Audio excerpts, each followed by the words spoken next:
Greetings, everyone, and welcome to the Big Easy Sports Talk podcast. My name is Nick Garisco, and I'm here with Jonathan Dixon, the Piano Man. In this episode, we're going to lay out the foundation for the 2019 fantasy football draft class. We're going to discuss who the experts have too high and too low in their initial rankings and whose average draft positions I expect to climb or fall by drafting time in August. We're also going to preview the schedule of our fantasy football content that we're planning on producing this summer. And guys, don't forget to like our Facebook page and go and review us on iTunes. Even though iTunes is going away, make sure you go on Apple Podcasts, Spotify, Stitcher, anywhere you can find us, and also on YouTube. And we are at Best Podcast NOLA. So, Nick, let's talk about it. FantasyPros is the website that you're using this consensus on. Tell us about them, and let's get into it. Yeah, I think FantasyPros is a good consensus ranking website. What they do is they take all of the experts and that they at least tally, and they kind of average the overall rankings of them. And that's perfect for what we're doing today. Piano Man is basically, we're just trying to give the audience here, we're trying to give you guys a feel for where players are being drafted. So if you haven't looked at fantasy football yet this offseason and you're just wondering, maybe you like a couple guys that you're thinking you want to draft and you want to find out where they're expected to go, that's what today's all about. We're going to get through the quarterbacks and running backs today, and we're going to just kind of go through each one and not really give a lot of detail on these guys, just maybe a sentence or two about these guys, but mainly talk about where we expect them to go, just kind of break them down in tiers and give kind of predictions on where they'll end up going in August. And again, this isn't where I think they're going to go, but I'm kind of judging the FantasyPros rankings and looking at them and say, hey, these guys have, Baker Mayfield, for example, going at quarterback 5 in round, 6. And we're just going to talk about if I think that that's probably going to happen or whether he's going to be drafted earlier or later. And again, it's not my rankings. I just want to prepare. We just want to prepare you for kind of what to expect in August. And that's what I think we should be doing today. Okay, let's go ahead and start with quarterback. So obviously, Pat Mahomes is going to be the first one taken. But, where does he actually go in terms of what round he is? What tier quarterback do you expect him to be? We also have Andrew Luck, Deshaun Watson, and Aaron Rodgers. These are your top 4 guys. They have them listed around round 3 starting off with Mahomes, and then probably rounds 4 to 5 for the other guys who in that range. Who's too high and who's too low?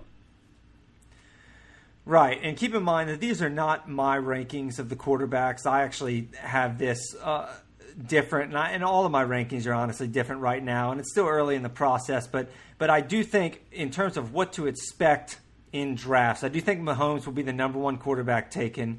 There are issues with Tyreek Hill, right, Piano Man, like whether he's actually going to be playing football this year, and if he doesn't, that may drop him down to that tier that you just mentioned where you have Andrew Luck, you have Deshaun Watson, you have Aaron Rodgers.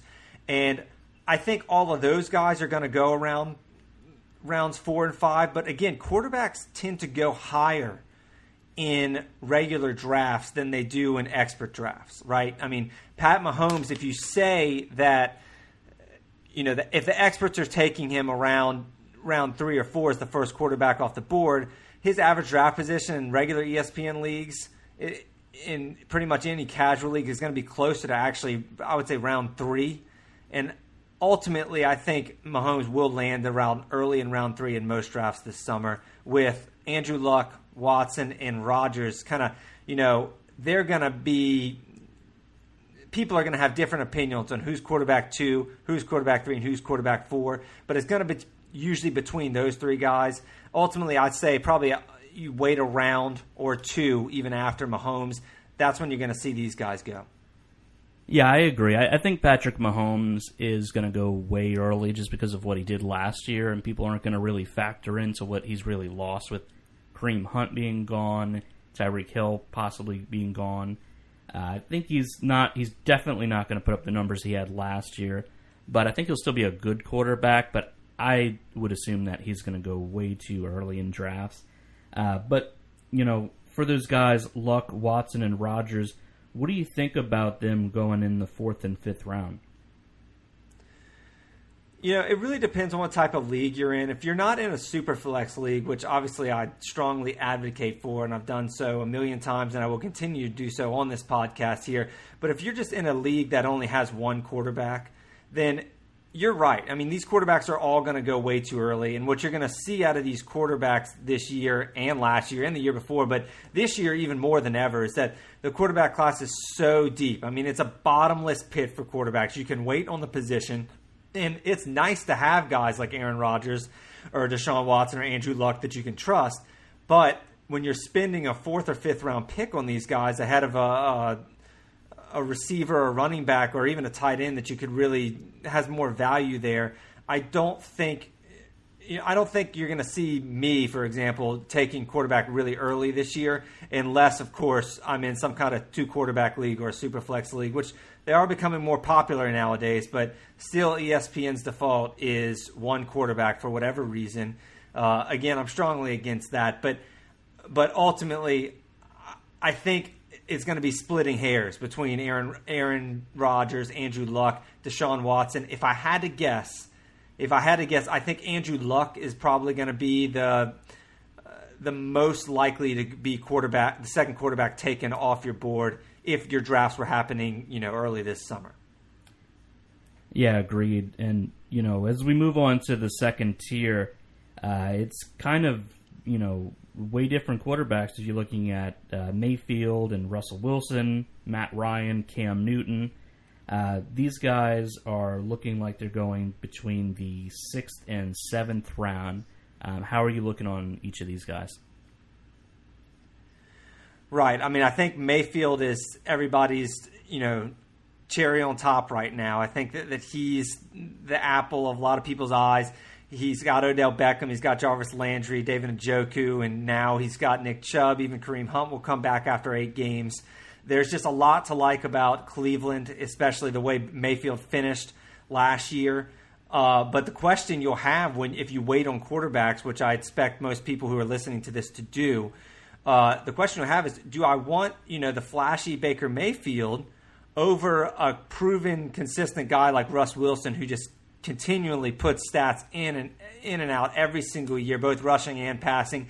Matt Ryan was in a lot of formats last year. He was the number 2 or 3 quarterback behind Patrick Mahomes. A lot of people don't realize how great Matt Ryan was in fantasy football last year. He was quietly at least a top 5 quarterback. In my scoring, he was actually a number 2 quarterback behind Pat Mahomes.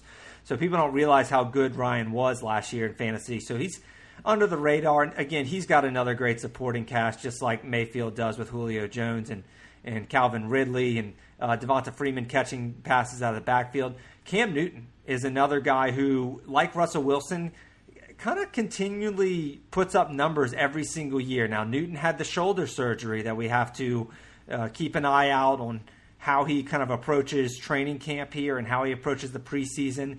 It's his second shoulder surgery. So, but we've seen Andrew Luck come back from a similar injury. So, we don't want to write Cam Newton off, but he did look very shaky at the end of last year, and I think that left a sour taste in a lot of people's mouths.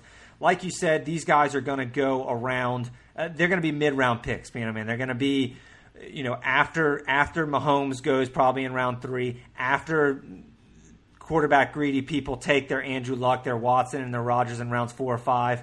I think that round 6 is probably what's going to open it up. I do think there's a drop-off after the top 4 that we just said, but there's going to be somebody who in your league that probably has fallen in love with Baker Mayfield. There's going to be somebody who's like, dude, Russell Wilson's this, available in round 6 or 7. Like, he's always good. And same for Cam Newton, I would say. So these are kind of the guys that I see as tier 2 quarterback here.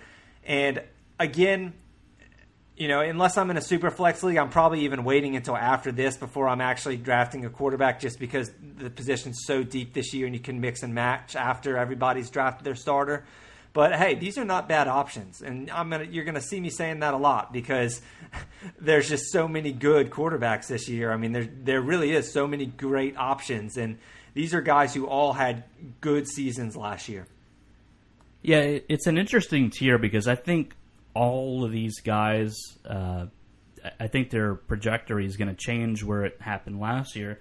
I mean, if you look at what they have versus last year, Mayfield adds Odell Beckham, Russell Wilson loses Doug Baldwin, Matt Ryan gets his defense back, so he's not relying on having to score a bunch of points to stay in games. And then Cam Newton just today, as we're recording this, Ron Rivera put out a very strong feeling about somebody recording at their outdoor practice facility today of Cam Newton throwing a football.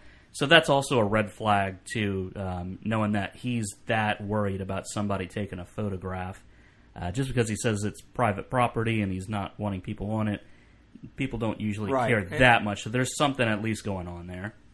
Yeah, Newton just started throwing actual size footballs. Now, normally they start, when you have somebody with shoulder surgery, normally they start by throwing a tennis ball, and then they progress to a baseball, and then they progress to, a smaller size football, maybe a Nerf ball or maybe a high school size football. Newton just started throwing NFL regulation size footballs, I think last week. So certainly you're taking a risk if you have an early draft and you haven't seen Newton throw yet. And it kind of reminds me of Andrew Luck 2 years ago when the Colts were being pretty sketchy about what Andrew Luck was doing and how he was progressing in his rehab after his surgery. And then, of course, Andrew Luck missed the entire year. Now, the upside for Cam Newton is obvious because he actually doesn't need, he and Russ Wilson, they're getting a lot of points with their legs. So even if Newton's arm isn't a full go, he can't make all the throws early in the season, then, he's still going to be a viable option in most weeks as long as he's playing a defense that he can churn out yards on the ground. So Cam Newton's definitely worth watching as the offseason progresses, and he's going to be one of the main fantasy football storylines in terms of quarterbacks this offseason. Yeah, and as we move on to the third tier, I think there's actually the most value here at this slot. You have Drew Brees, Carson Wentz, Roethlisberger, Phillip Rivers, Jared Goff, and Winston here on the tier 3. They have them slotted to go quarterbacks 9 through 12. Do you think that this is probably the best time if you're waiting for a quarterback for one of these guys to pop up to get the best value out of a quarterback at the best selection? I think a lot of people, this is about where I'm starting to consider quarterback, but I might even go even later than this, to be honest, just because at this point in the draft, you're looking at rounds 8 and 9, and it really just depends on where your board drops off on running backs and receivers. There's going to be a point in everyone's draft board, especially mine, where at some point the receivers and running backs drop off to the point so it's like, okay, you're in round 9. I could take the next best available running back here, but my next best available running back, I think he might actually be there in round 12. Like, I can actually wait on this guy. So maybe it's now time to take my quarterback. Maybe it's now time to take my tight end, etc. So it really depends on – I'm not very picky on quarterbacks because I just think there's so many good ones this year that it really just depends on how your board falls with other more valuable positions this year if you're in a one-quarterback league. Now, if you're in a super flex league or a 2-quarterback league, yeah, I'm going to be a little more picky on which quarterback. I'm going to try to get the guys I actually want. Other than that, I don't see why people wouldn't wait for one of these guys, or maybe even later than this, to fall to rounds 8, 9, and even the double-digit rounds here. I mean, you got Drew Brees, who is really, produced time and time again. Now, we have kind of seen his fantasy football numbers regress a little the last 2 years. His arm strength kind of died down at the end of last year. His final third of the season wasn't that great, especially from a statistical standpoint. So that's going to be kind of a debate that a lot of New Orleans fans are going back and forth when they're thinking about drafting Drew Brees. They want that hometown guy, but at the same time, wow, he really didn't finish the season strong in terms, at least statistically, he did not. So that's a debate there. Carson Wentz is a guy where he put up some great numbers in a per-game perspective last year.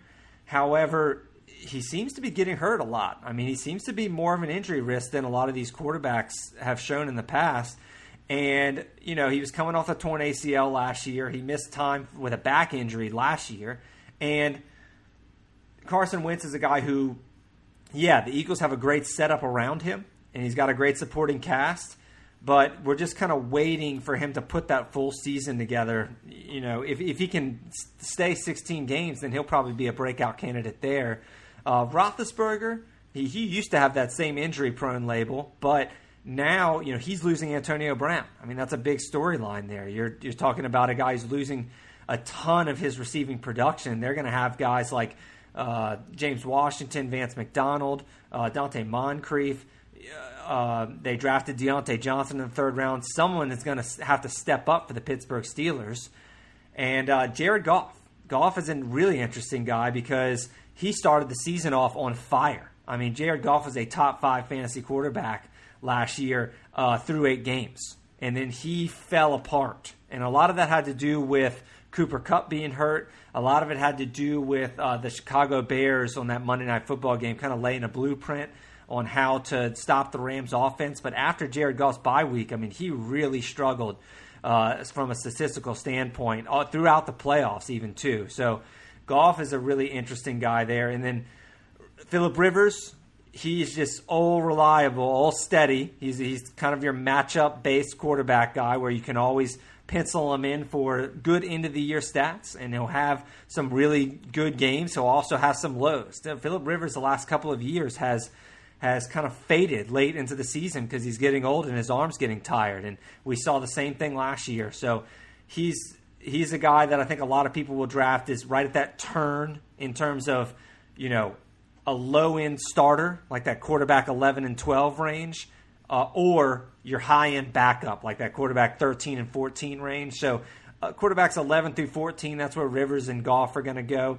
Jameis Winston's the same way. He's going to have some hype this offseason, Piano Man, just because Bruce Arians is now the offensive coordinator there.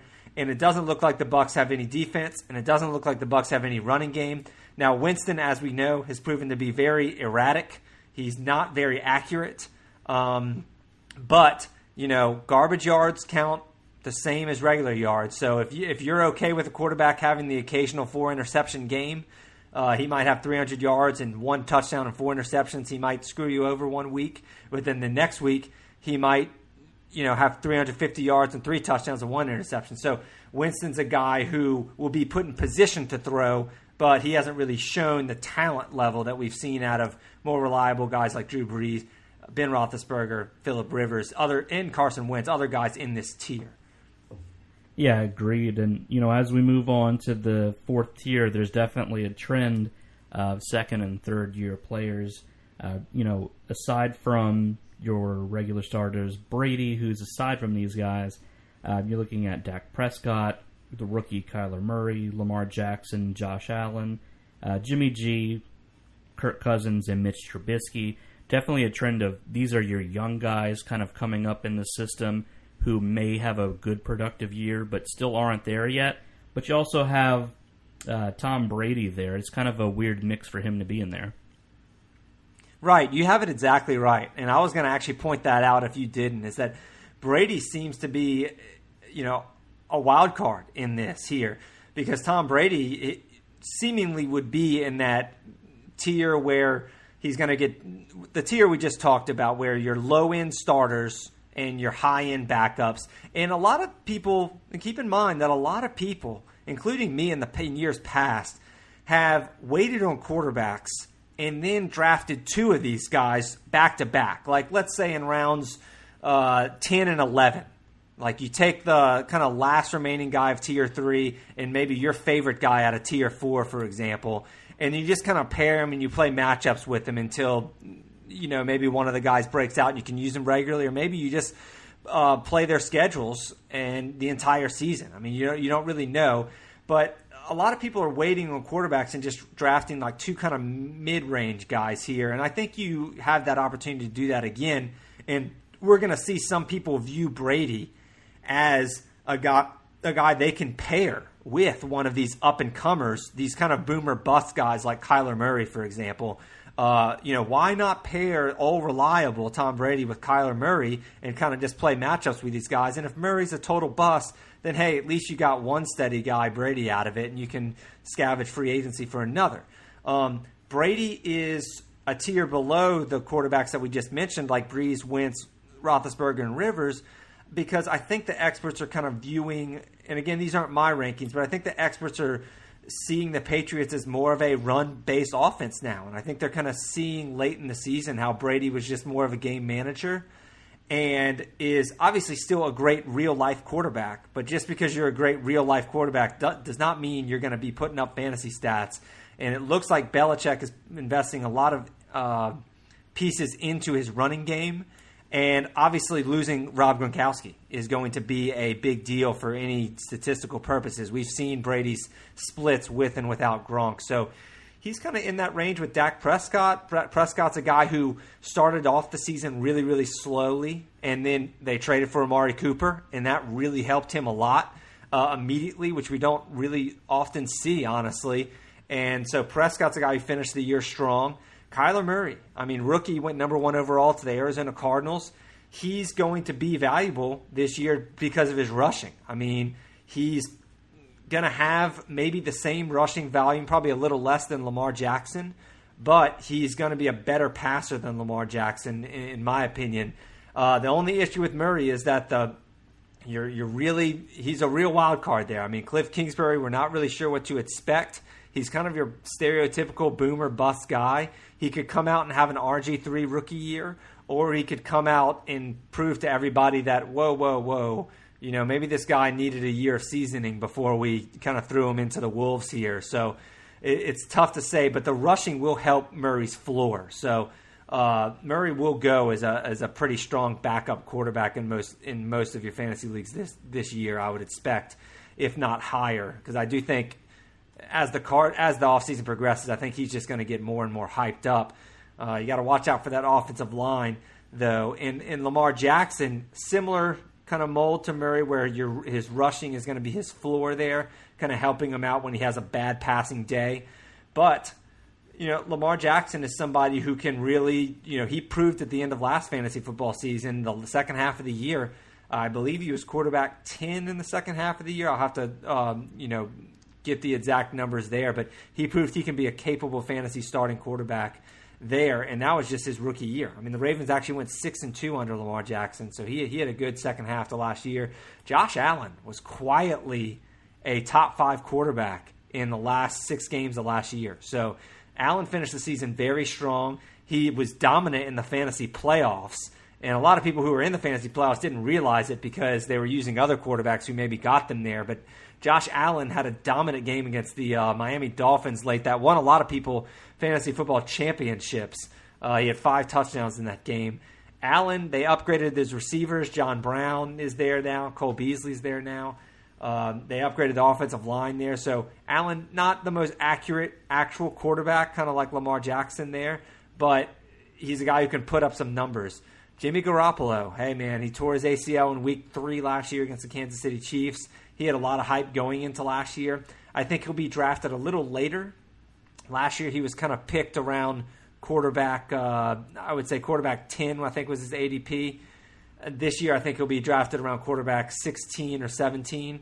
And then Kirk Cousins, kind of same thing for him. Last year he was drafted a little higher than he is now, but he kind of started the year off really hot like Jared Goff, and then he kind of faded. So Mitch Trubisky's another guy who is just, he's going to have a lot of hype this offseason because it's his second year with his new offensive coordinator. Last year he had a new one, and this Matt Nagy there is supposed to be making improvements with the Bears offense there. So Mitch Trubisky's kind of a bounce back candidate there. He had some flashes last year, but we didn't see much. And then lastly, to round it out, after these guys, your last tier of draftable quarterbacks really is kind of all these guys like Mitch Trubisky. Sam Darnold, you're hoping that he has a bounce back year too with all the improvements and weapons. Le'Veon Bell, Jamison Crowder, Robbie Anderson.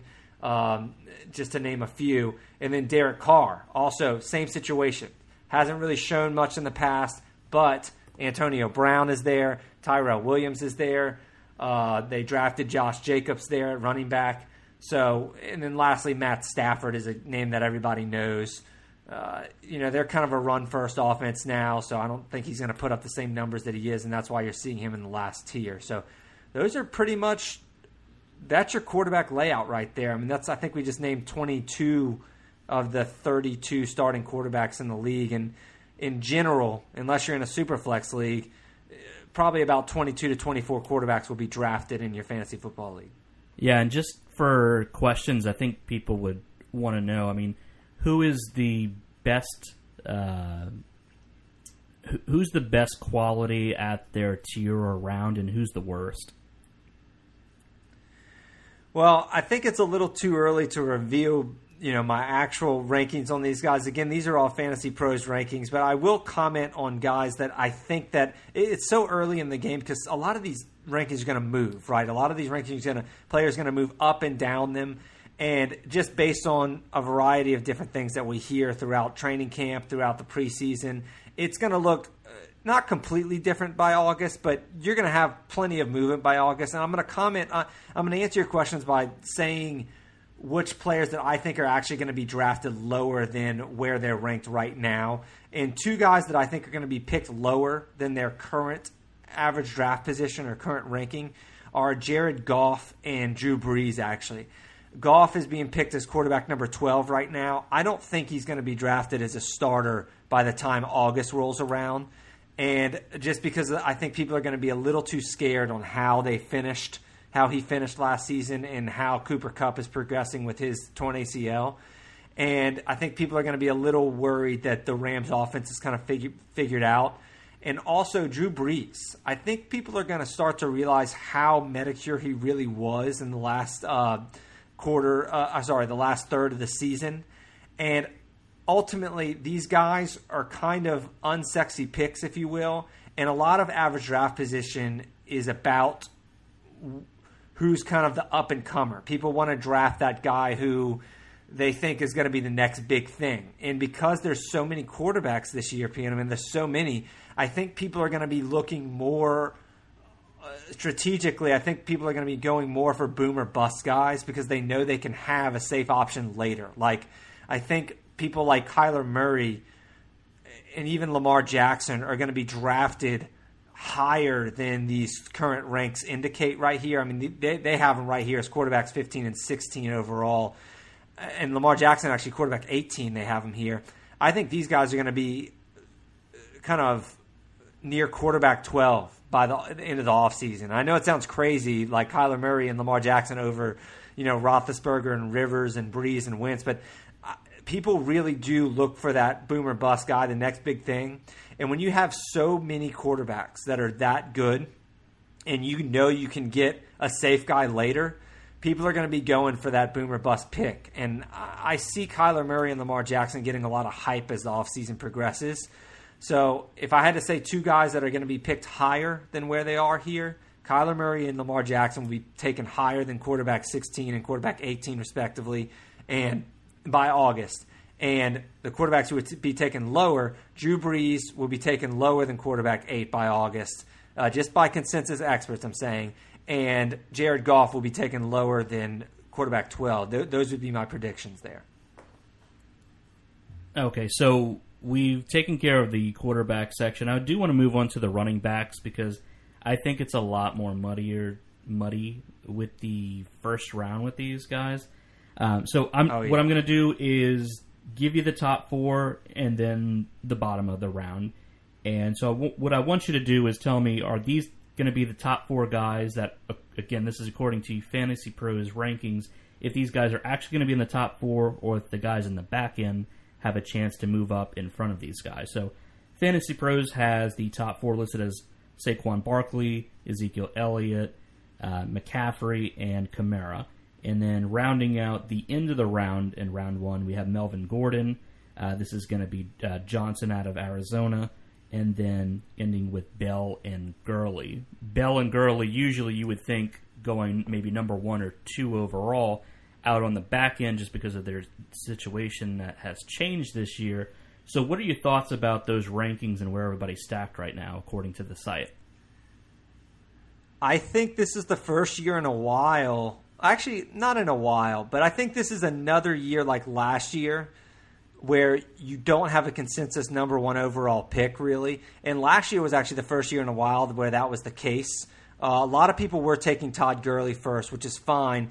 But there were debates on whether Le'Veon Bell should be taken there and whether Zeke. It ended up pretty much being Gurley for most people. This year, I think it's going to be even more spread out between Saquon Barkley, Ezekiel Elliott, and Christian McCaffrey. I think those guys are going to be the top 3 picks in most fantasy football leagues. Now, you may throw in Alvin Kamara in there just because, hey, this is a home-based podcast, and you're going to have a lot of drafts with Saints fans there, and they might have pick 2 or 3, and they might want to take Kamara, maybe even pick 1.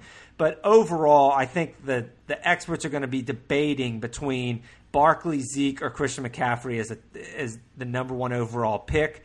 Ultimately, if I had to guess, I think Barkley is going to have the highest ADP by August here. I think Zeke will probably be second, and then probably McCaffrey third and Kamara fourth. After that, a lot of people are unsure about. I think Melvin Gordon would probably be that next man up in terms of running back. But a lot of people are not really sold on Gordon with just his injury history there. Gordon is just kind of a guy that a lot of people are kind of weary on, even though he produced big time when he was healthy last year. But I think his injury history and his injury risk is kind of scaring people off in terms of the 5th pick overall for Gordon. So I think you're going to see Gordon's ADP be around pick 6 or 7-ish. David Johnson, right now, experts have him around the turn, believe it or not, the end of round 1. I think David Johnson's average draft position is going to be closer to Melvin Gordon's by the time August comes around. I think David Johnson is going to be a surefire first-round pick in most fantasy leagues. I think he's going to go around and again, I'm not saying what I'm going to do. I'm predicting what's going to happen in fantasy football leagues, not saying my opinion more or less. But I do think David Johnson will be picked right around Melvin Gordon, around pick 6 or 7. Le'Veon Bell, I mean, you hit it right here. I think a lot of people will be hesitant on drafting Le'Veon Bell just because he sat out a year. Other experts would like that he sat out a year, so because they'll like that his body is fresh. So Le'Veon Bell will probably be end of round 1, probably pick 9 or 10 overall if I had to guess when it's all said and done in August. And Todd Gurley, he's going to be drafted around the turn right now, the round 1, round 2 turn. Piano Man, I'm going to go out and lay out a prediction right here. I do not think Todd Gurley will be a first-round pick by August. In fact, I'm going to go even further, and I actually am questioning whether he's going to be a second-round pick. I think Todd Gurley, a lot more is going to come out about his knee injury than already has. And if it hasn't come out already, it's going to be discussed a lot more. An average draft position is just that. It's the average of where everybody in fantasy football is taking Todd Gurley. Right now, I don't think the public really grasps how serious this knee arthritis issue that he's having is. And right now, while he's going near the end of round 1, a lot of people are saying, oh, that's a steal for Todd Gurley. Like, he's going to be fine, you know. I'm not so sure about that. I actually think Todd Gurley by the end of August is when everyone's drafting is going to be a late second-round pick, maybe even creep into the 3rd round of most drafts. I know that's pretty surprising for a lot to hear. Yeah, I mean, it can go either way. So, I mean, people are going to be definitely looking for their that backup running back who they just drafted, and I believe in the Darrell 3rd Henderson, round. Yeah. That's right. But yeah, going past the first and into the 1st round, you really run into James Conner, who took on the role for Le'Veon Bell, and then Joe Mixon right there at the not guys who are going to be first-round picks, but who could by the end of the year. What do you think about these two guys? They definitely could. I especially see the case for Mixon. And I think that Mixon is going to get a little more hype than Connor does this offseason because I think people are going to start being concerned with Connor's workload. I don't know if Connor's going to just take over like he did last year, take over for Le'Veon Bell and be that bell cow back. At the end of last year when Connor got hurt, they started using Jalen Samuels a lot. And I wouldn't be surprised if Connor has a lighter workload than a lot of people are expecting. I expect Connor to be a high second-round pick by August. I expect Mixon to be a low first-round pick. Ultimately, the reason I'm saying that is because both of them are around the turn, like you're saying. But ultimately, the reason I'm saying Mixon is because, look, the Bengals are only going to get – people are going to only realize that it couldn't have gone worse for Mixon last year. He got hurt during the season, and the Bengals were atrocious last year. I think with a new offensive coordinator, new coach in there, who's an offensive guy, he comes from the Rams, Zach Taylor – people are going to start maybe hyping up the Bengals all skill positions. We're talking A.J. Green. We're talking Mixon. Even Andy Dalton is a late-round quarterback guy, is a quarterback 2.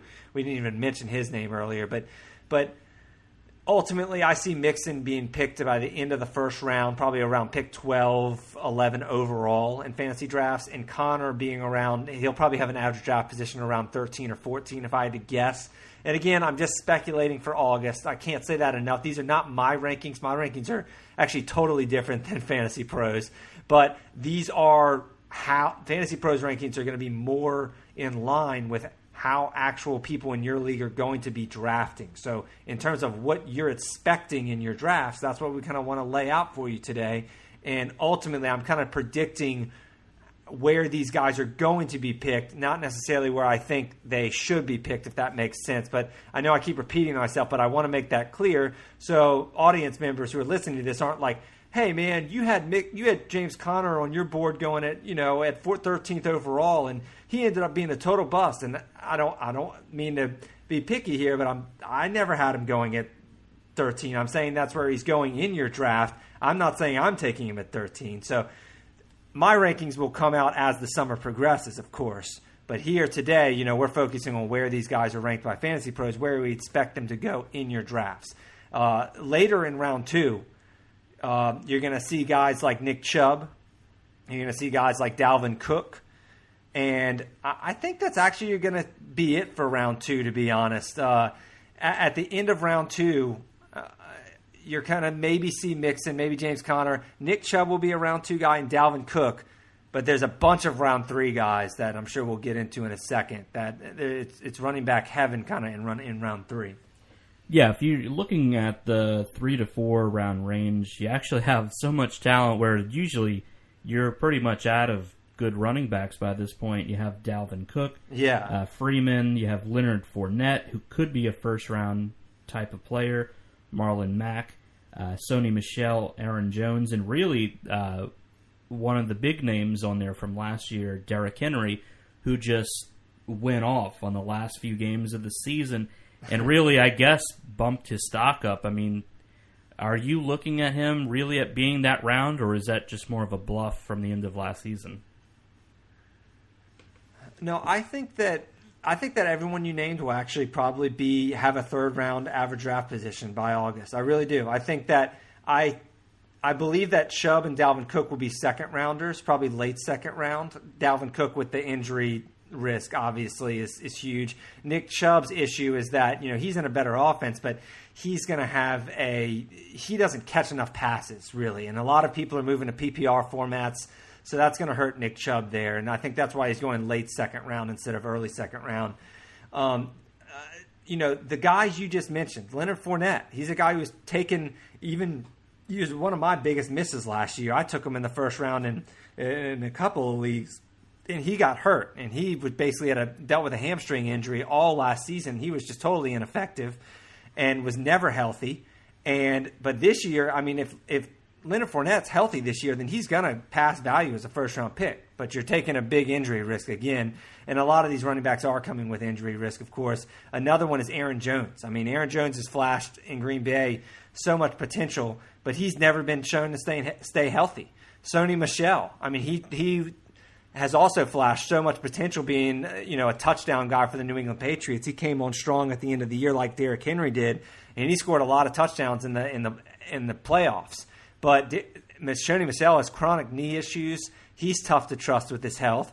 Leonard Fournette, of course, tough to trust with his health. Devonta Freeman is another third-round guy who he had injury risk last year, and he's always kind of been hurt. He had that one really great year where he was actually the number one running back in fantasy football, and I believe it was 2016. But other than that, he's been hurt pretty much every other year at some point. And Aaron Jones, Sonny Michel, all of these guys, except for actually Derrick Henry, have really had injury risks, and you're kind of factoring that into their third-round ADP here. Henry, you're kind of factoring in the issue of, yeah, you're right. Was it just a total smokescreen? Like, is he? He was dominant in the fantasy playoffs last year. He was probably a top 5 running back in the final 5 weeks of the season last year. But is it going to continue? Are they going to keep riding him like that? And again, they have a new offensive coordinator, so this is the Titans' 4th new offensive coordinator in the last 5 years. So really interesting there what to expect out of Derrick Henry. He also doesn't catch a lot of passes with Dion Lewis there, so tough in a PPR league. Another third-round guy, the last guy I'll mention, is Marlon Mack. And Marlon Mack out of Indianapolis, he's another guy who came on really strong at the end of the season, but he's also another guy who just doesn't catch passes. So a lot of these guys are limited in their pass-catching role, which hurts for PPR. But third round seems to be the round where you're seeing a lot more running backs go than last year. I mean, you hit the nail on the head right there, where last year third round was kind of a dead zone for running backs, and this year you're seeing actually a lot of running backs who are going to last into the third round, be pretty good picks as long as they can stay healthy, of course. The last guy I'll throw in there, who I do think is going to have a third round average draft position by August, I think Damian Williams. Right now he's being picked in rounds 4 or 5. But as the Chiefs' number 1 running back, I think too many people are not going to be able to pass that up. And I think Damian Williams kind of creeps into the third round, maybe even a mid-third round pick with all these other running backs. You're going to see a lot of people take running backs in the third round. And what that's going to do is actually it's even going to push some of the receivers who are going in late second round into the early third round. But we'll get to that later. Yeah, and I mean, as we're going through, just like you said, Damian Williams, Chris Carson, Kerryon Johnson, old Mark Ingram from the Saints now with Baltimore, Philip Lindsay, Josh Jacobs, James White. All of these guys that we've listed as going in the 4th and 5th round. Do these names sound about right in this area? Yeah, they do. I think there's a drop-off after Damian Williams or like Aaron Jones, Sonny Michel area in like rounds 3 or 4. I think that Kerryon Johnson will be a 4th-round pick in August. These other guys, I'm not really so sure of. I think Josh Jacobs might be able to get there because a lot of people tend to overvalue rookies or overhype them, and he should be the lead dog in Oakland for whatever that's worth. And Chris Carson's an interesting guy because he was so good last year.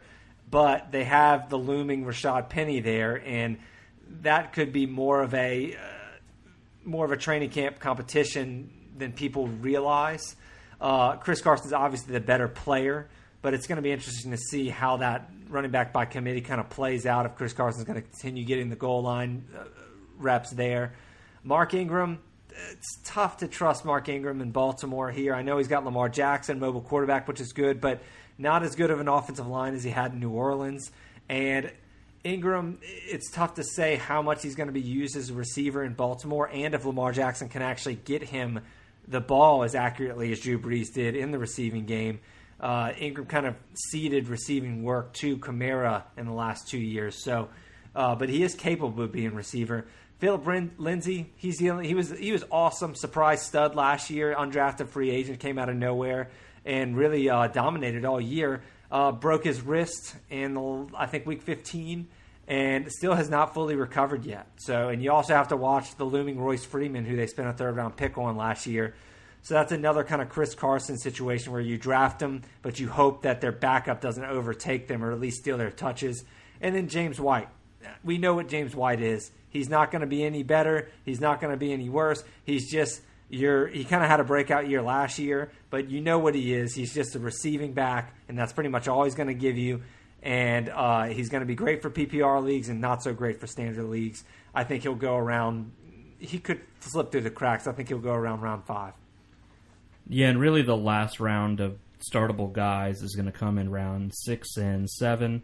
You're going to see Kenyon Drake, Lamar Miller, Darius Geis. You also see guys like David Montgomery, Miles Sanders, Tevin Coleman, who's over there in San Francisco, and also guys like Tariq Cohen and Latavius Murray, who just joined the Saints this year. This is kind of an odd round because these guys could either be nothing or they could be absolutely something, depending on how their situation turns out. So who are you looking at in rounds 6 and 7 out of all of these guys and saying who's really should be belonging here?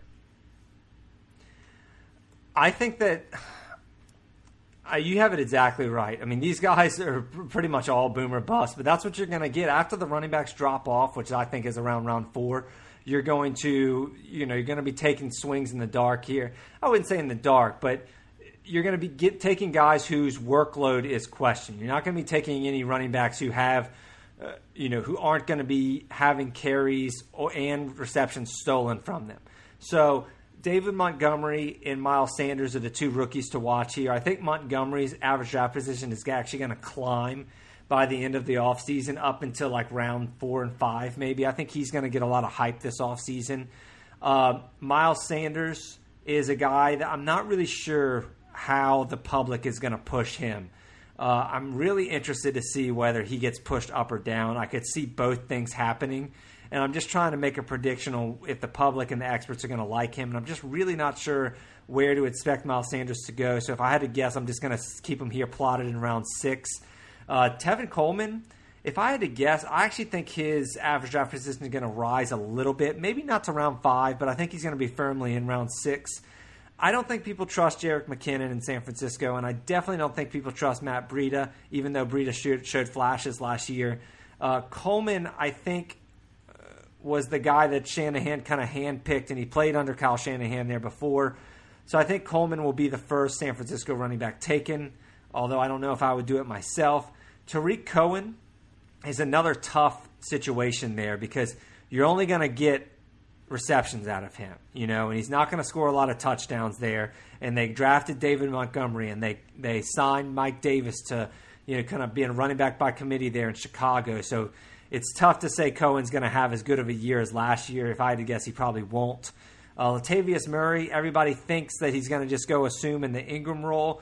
Is he as good as Mark Ingram? Is he going to fit there in year 1 immediately? I'm not really sure about that. But could he get some touchdowns because a big body guy? Yeah, maybe so. And maybe that, if he's the goal line back for the Saints, that might be warranting round 6 or 7 right there. So Lamar Miller is just kind of the snooze pick every year. Everyone just kind of, rolls their eyes and yawns when you draft him because he kind of just does the same thing every year. He'll have decent end-of-the-year stats because he stays pretty healthy generally, and he gets a lot of the workload, but he's never always solid, never spectacular, never wins you your league. And Darius Geis is a guy who tore his ACL in preseason. He was a guy that I really loved last year going into the drafts before he tore his ACL. And a couple of my early drafts, I actually picked him on quite a few teams there, which burned me with the early drafts there, but that's neither here nor there. Darius Geis is a guy I loved going into the offseason. I thought he was going to have a stranglehold over the Washington Redskins running back situation. I thought he was going to be a bell cow immediately. I think he's that good, but I'm pretty weary of drafting guys coming off a torn ACL, and they re-signed Adrian Peterson there, and they still have Chris Thompson there, and they even drafted Bryce Love, which is interesting. So there's really that all of a sudden that backfield's pretty cluttered, and having guys come off injuries like that. So, yeah, round 6 or 7, you're drafting guys who could overtake the lead role, like Darius Geis could show out and be the Redskins' main back. David Montgomery could do the same in Chicago, Miles Sanders in Philadelphia, even Tevin Coleman in San Francisco. They could show out and be the guy, but you also have substantial risk that they're going to get their workload cut out from under them. Yeah, and again, just to finish recapping the running backs, going back, who is the guy on this list? Who's too high and too low based on your assessment? I would say that, again, just to make a prediction of who's going to go higher than where these guys are ranked right now, I would say, I think Latavius Murray, the new New Orleans Saint here, I think he's going to go higher than where he's located right now. Like if you look on ESPN or you look on most fantasy sites, he's actually being picked around the 80s and 90s right now. I think he's going to climb up to about the 60s. I also think that David Montgomery is a guy who's going to get a lot of offseason hype, for better or for worse. Not saying I really agree with it, but I do think he is going to receive a lot of hype just because Chicago is such a big market team, and a lot of experts are going to really believe that he was drafted to be the guy in Chicago. I kind of think that's more running back by committee base, but it's not what I think. David Montgomery will probably be a late fourth-round pick. I know that sounds high, but probably a late fourth-round pick if I had to guess, not a sixth-rounder. I'm trying to look at guys who will probably go lower than expected. I think Chris Carson's draft position is going to fall down a little. I think Philip Lindsay's going to fall a little. James White is probably going to be that old boring guy that slips through the cracks, and I think that he will be drafted later than round 4 and 5. Philip Lindsay probably closer to round 6, and Chris Carson probably closer to round 6, just because I think people are going to be scared about teams hyping up the backups there. Rashad Penny behind Chris Carson, Royce Freeman behind Philip Lindsay. I mean, they're nowhere near as talented as these guys, but just judging by the past and judging by how I think offseason hype is going to go, I see kind of people fading on Chris Carson and Philip Lindsay, kind of being nervous about what to expect there. In terms of the top guys, I already said it there. Gurley, I think he's being drafted way too high right now. I tried to refrain from actually giving my opinion. I tried to predict what's actually going to happen in your drafts based on, where these guys are going to go, not where I think they should go. And I'm saving my rankings for later this summer, of course. But Gurley, I'm just going to go ahead and say it. I think he's being drafted way too high right now. I wouldn't touch Todd Gurley in the first round if you have any type of early summer draft. I don't know if I would pick Todd Gurley in the second round, to be honest. I think that he carries a ton of risk right now, and until we get more clarity on how they're going to use him, it's too risky to be spending a high pick on somebody who easily could be missing games or missing halves of games, and also a guy who I'm guessing he's going to have a very frustrating season if what I'm hearing is true about his knee in terms of when he actually gets on the field and how they try to rest him and keep him healthy for the playoffs and everything like that. So right now, if I had to make one prediction on, who is going to go higher than they look and who's going to go lower than they look right now, I'd say Todd Gurley's going to go a lot lower than he is right now in the average draft position, and David Montgomery is probably going to go much higher than where the rankings have him right now. And guys, just to give you a breakdown of our June and July podcast schedule, just so that you can follow along with us, each podcast that we're doing for individual players, we're going to break them down by the division. That way we can stay with each team, and each podcast will consist of each of those 4 teams in that division. So we'll probably have either 1 or 2 podcasts each week to go ahead and provide that information. Also, we're going to be doing an episode on specifically about commissioner stuff. That's going to be real fun. We're going to talk about, setting up leagues, how to get people more involved, setting up, voting and rules and everything that you need to know to be a commissioner. We're also going to talk sleepers and people who we think are going to be busts throughout the year. And then at the end of the summer, coming through August, Nick is going to go ahead and release his ultimate draft guide. And he's also going to give you his 10 rules that he lives by drafting. Again, that'll be around early August. So stick with us through June and July to get all of that information. That way you can be the best person in your fantasy draft room. Yeah, I mean, we're going to get really in-depth here on these divisional podcasts here in June and July. I mean, we're going to be going through all fantasy-relevant players within each division, so we're able to do it. I mean, think about it. We're going to have pretty much an entire podcast devoted to just one division. That's only like, what is that? Like probably on average, probably about 14 fantasy-relevant players, and we're doing an entire podcast on these guys. By the end of summer, you're going to have tons of content on why or why not to draft a player. You're going to have all the pros and cons. all the strengths and weaknesses. You can make a case for everybody. And, like Piano Man said, and don't forget on that commissioner's episode, it's not just about setting up the leagues. Piano Man has quite a few league punishments, some good punishments that he's had on rivalry weeks, and some great draft games that you can play. We're going to do top 10 draft names. Draft games, team names, and all kinds of stuff. How to best set up your league. I'm excited about that. I love commissioning fantasy football here, and I love talking about that strategy kind of stuff. We'll have a strategy podcast. We'll have a best ball podcast. We'll be talking about the best ball league that Big Easy Sports Talk is going to host its second annual tournament this year, and that's going to be awesome. And like Piano Man said, your typical, once my draft guide comes out in August, we'll do sleepers and busts. We'll talk about my board. We'll make some bold predictions. It's going to be awesome. We're going to be doing all fantasy football all this summer. It's going to be great. So y'all have to tune in. Next week, just like he said, we're going to be finishing this podcast, this preview, and we're going to be talking receivers and tight ends. And that's going to wrap up this week's local episode. Thank you so much for listening. Piano Man and I have plenty of fantasy football content coming throughout the summer, so stay tuned for all that. And make sure you become some of our best friends by subscribing to this podcast and giving us a great rating on iTunes. Hey, you can follow us on all social media at Best Podcast NOLA, and we'll be back next week. Tell all your friends, who dat, and take flight.